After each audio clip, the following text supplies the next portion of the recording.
Maleficent. If you haven't watched this movie, you are seriously missing out. It is an incredible movie and really interesting. I really like the way different plots, themes were explored and expanded upon, and here's just a snippet of that right there. Magic? Yes, you heard.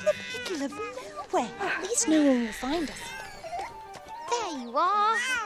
Why are you always hiding?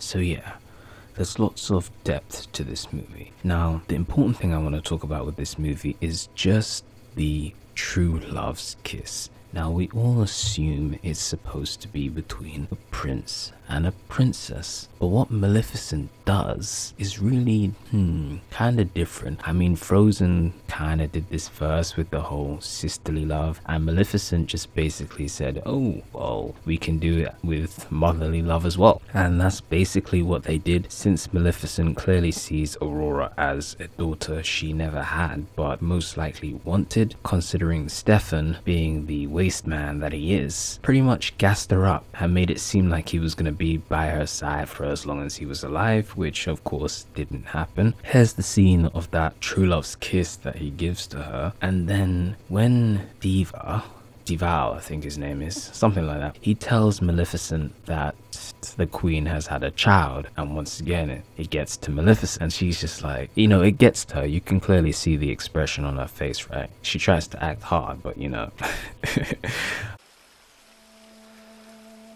Oh.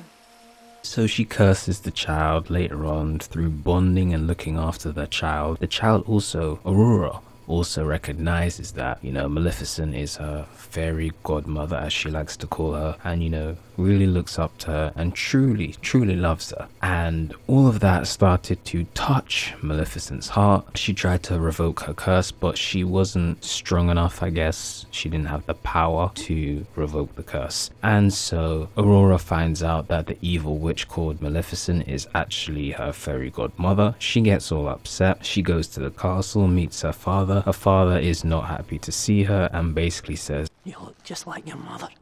but you're one day too soon, so lock her up in a room." And that's basically what happens. She escapes, pricks her finger, but before that, this is a gold scene. Oh my days, I love this scene so much. Check this one out.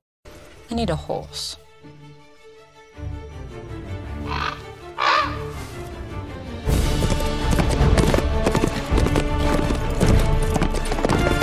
So she basically says, I need a horse to carry, you know, this dude who they all assume is Aurora's love interest, which is probably true from the way they interact and looked at each other and blah, blah, blah, blah, blah. I'm sure if he had like, you know, 2 minutes more screen time, Aurora would have been all over him, you know. They just needed a couple more minutes, but they weren't quite there yet. So she's like, I need a horse. And the dude, I forgot his name, I don't know how, but he turns into a horse and they're running to make it in time to stop Aurora from pricking her finger. But here's the thing, when she goes to fight and she gets captured in that net of iron, she makes the same guy turn into a dragon. And I'm just like, wait a minute, you said you needed to hurry up before to deliver the prince to Aurora to stop her from pricking her finger, but you chose a horse instead of a dragon. The good thing with that though is that even if they made it in time, Prince Charming, or whatever his name is, wouldn't have been able to do anything anyway.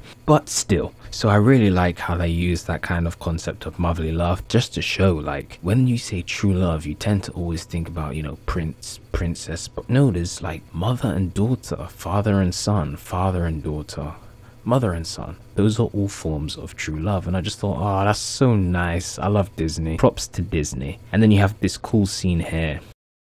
Leave me. Sire, she's not well. The nurses are fearful that she won't make it through the night. You know, King Stefan having an affair with Maleficent's wings clearly tells the soldier that he's busy in a conversation, which apparently is more important than his wife dying, so who am I to judge? And later on, those same wings, fed up with how life was for the past however many years they were trapped there, choose to return to Maleficent. And when they do, she rises up like Superman or something. It's a really cool scene. I really like it. Just look at that. Magnificent.